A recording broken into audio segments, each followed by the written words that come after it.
नमस्कार भूत प्रेमियों, कैसे हैं आप लोग। आई होप आप सब बहुत ही बढ़िया होंगे। और आज की जो कहानी है वो मैं लेके आया हूँ आप सबके सामने एक ऐसे बंदे की जिसने जब मुझे ये स्टोरी सुनाई मेरे रोंगटे खड़े हो गए थे। मुझे ऐसा लग रहा था कि मुझे तुरंत हनुमान चालीसा पढ़नी चाहिए। पर खैर वो अब मैं आपके सामने वो स्टोरी बताऊँगा और आप मुझे कमेंट बॉक्स में बताइएगा ज़रूर कि ये कहानी आपको कैसी लगी।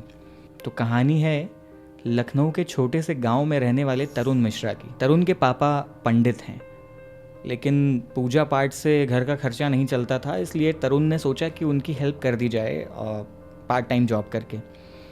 ग्रेजुएशन का टाइम था और तरुण उस टाइम पे पिज़्ज़ा डिलीवरी की जो पार्ट टाइम जॉब होती थी वो करता था।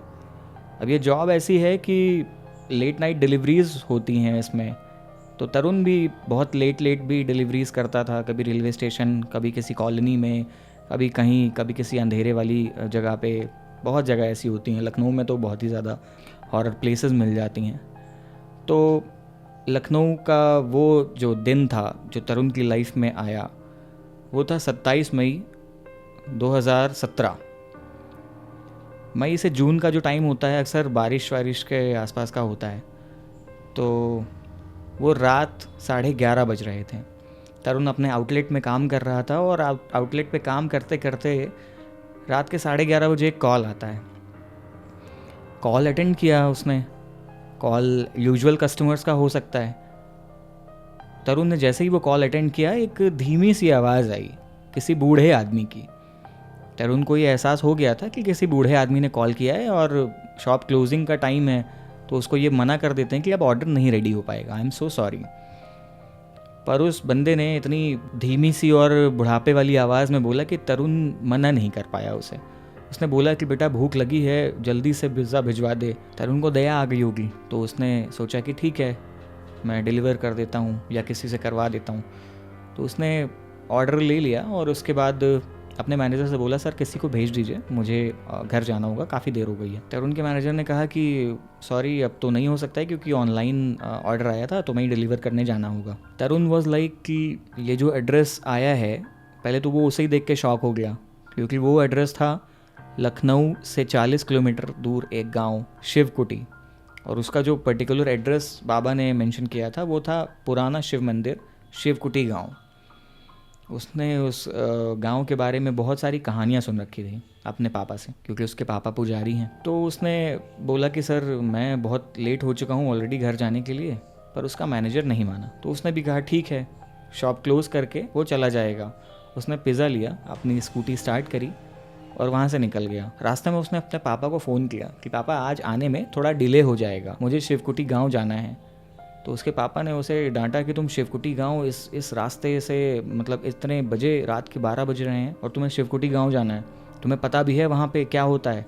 वहाँ पे कोई नहीं रहता है, वहाँ पे बस एक पुराना मंदिर है। तो उसने बताया हाँ पापा वही पुराने मंदिर पे ही मैं डिलीवर करने जा रहा हूँ, वहाँ पे किसी ने पिज़्ज़ा मंगाया है मुझसे। उसके पापा को कुछ तो समझ आ रहा था कि सिचुएशन क्या है और ऐसा क्यों हो रहा है। और उन्होंने बोला कि एक काम करना, मैंने जो तुम्हें कवच दिया था और त्रिशूल दिया था उसे बस अपने पास रखना। उन्हें इस चीज़ का अंदाज़ा हो रहा हो या ना हो रहा हो मुझे नहीं पता, पर तरुण ने ऐसा बताया था कि पापा थोड़ा सा रेजिस्ट कर रहे थे उस बात को कि तुम मत जाओ। ठीक है, उसके पापा ने बोल दिया कि ठीक है तुम अपने ये सामान अपने पास रखना, और फिर वो निकल गया। रास्ता इतना लंबा था, उसको एक दो बार ऐसा लगा कि कोई उसके साइड में दौड़ रहा है, मतलब लिटरली वो स्कूटी ऐसे चला रहा है और वो उसके साइड में कोई दौड़ रहा है। उसको बहुत ही डर लग रहा था उस सिचुएशन में, पर वो बहुत हिम्मती भी था साथ साथ में, क्योंकि अपनी फैमिली को भी सपोर्ट कर रहा था, आफ्टर ऑल लड़का है। तो उसने हिम्मत दिखाई और उसके बाद वो वहाँ से जा रहा था। एक बार को उसने शीशे में मुड़ के देखा तो उसको दिखा कि कोई काला सा साया है और उसने धोती सी पहन रखी है और कुछ लगा रखा है अपने सर पे, पर उसने इग्नोर कर दिया। हो सकता है कोई रास्ते में चल रहा हो, जा रहा हो। अक्सर देखा होगा आपने गांव के रास्ते में रात में लोग चलते हैं, कहीं जाते हैं, आई डोंट नो कहाँ जाते हैं, पर वो जा रहे थे। तो वो उसने इग्नोर कर दिया और उसके बाद उसने सोचा कि अब ज़्यादा डिस्टेंस तो बचा नहीं है, स्कूटी की रफ्तार तेज कर देते हैं, थोड़ा जल्दी घर पहुँच जाएंगे। तो वो जैसे ही उसने पिज़्ज़ा डिलीवर करने के लिए स्कूटी की रफ्तार तेज करी, अचानक से कुछ कुत्ते रास्ते में आ गए, उसकी स्कूटी से टकरा गए।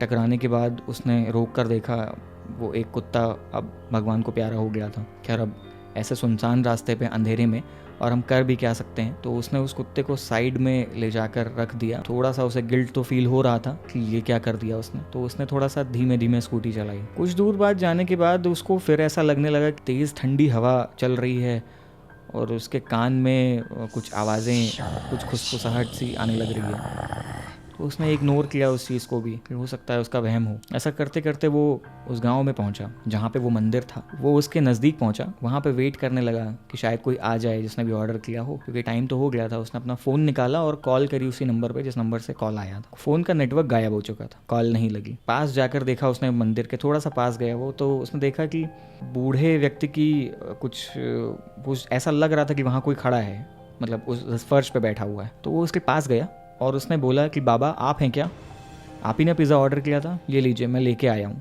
खा लीजिए। कोई रिस्पॉन्स नहीं आया, कोई रिप्लाई नहीं, कोई कुछ नहीं बोला। तो उसने लगा कि शायद ये थोड़ा सा ऊंचा सुनते हैं, जो बूढ़े बुजुर्ग वगैरह होते हैं ना, वो थोड़ा एज के साथ में उनको सुनाई देने की शक्ति कम हो जाती है।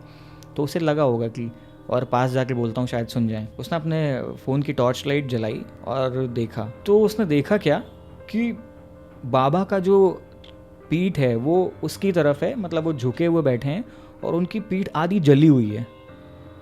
वो अचानक से डर गया और वो पीछे की तरफ आया, और पीछे की तरफ जैसे ही वो, मतलब उसका चेहरा आगे की तरफ था और वो पीछे की तरफ चल रहा था। और वो चलते चलते उसने देखा कि अचानक से वहाँ से वो चीज़ गायब हो चुकी है और उसके पीछे आ गई और वो उससे टकरा गया। उसने मुड़ कर देखा और उसकी आंखें फटी की फटी रह गईं, उसकी रूह कांप चुकी थी। उसने देखा क्या कि वही बाबा जिनकी पीठ जली हुई थी, उनका चेहरा भी जला हुआ है। वो बहुत ही डर गया था और होंठ थे ही नहीं, ये दोनों होंठ गायब थे, पूरा चेहरा जला हुआ, जैसे स्कल का फेस होता है ना, स्कल के ऊपर जली हुई स्किन लगा देते हैं, वैसी टाइप। ओहो, उसकी रूह कांप गई और वो भागा, इतना ज़ोर से भागा, वो इतना ज़ोर से भागा कि स्कूटी पे बैठा और वहाँ से भागने की कोशिश करी, और अचानक से पीठ पकड़कर किसी ने उसको पीछे खींच लिया। कुछ तो हवा जैसी थी और उसको लगा कि किसी ने उसको पकड़कर पीछे खींच लिया, और उसने उठकर देखा वो मोड़ पर वही बाबा, वही आत्मा, और वो बोल रही है भूख भूख, आग आग। वो भागकर पीछे मंदिर के पास आया उनसे बचने के लिए, और तभी देखता है कि मंदिर की दीवार पर कुछ खून से लिखा हुआ था। पता नहीं वो क्या मंत्र थे कि क्या था, उसको समझ नहीं आया कि वो क्या लिखा हुआ था। और उसको वो बात याद आई अपने पापा की कि वो जब गांव खुशहाल हुआ करता था, जब वहाँ पे लोग रहा करते थे, तब एक तांत्रिक हुआ करता था। पता नहीं क्या, कौन सी परिस्थितियों में, अजीब सा कौन सी परिस्थिति थी कि उसमें उस तांत्रिक ने अपने आप को उस मंदिर के अंदर ही आग लगा ली थी। तब से वो मंदिर खंडित हो गया। और उसके पापा ने उसे ये बात भी बोली थी कि अगर तुम्हें कोई ऐसी नकारात्मक ऊर्जा मिले, कुछ ऐसा लगे जो तुम्हें डराने की कोशिश कर रही हो, तो तुम वो त्रिशूल लेकर सीधे मंदिर में चले जाना। तरुण की हालत बहुत ख़राब हो चुकी थी। तरुण कांपते हुए अपने जेब से त्रिशूल निकालता है और भाग कर पहुँचता है उस शिवलिंग के पास। उस टूटे हुए शिवलिंग के पास में जैसे ही अपना त्रिशूल रखता है और वो हाथ जोड़कर कहता है, भोलेनाथ मेरी रक्षा करो। अचानक से वहाँ हवाएं तेज हो जाती हैं, हल्की सी रोशनी होती है, मंदिर का घंटा जो लगा हुआ है वो टूटा फूटा सा घंटा अपने आप बजने लगता है, और उससे एक पॉजिटिव ऑरा क्रिएट होता है।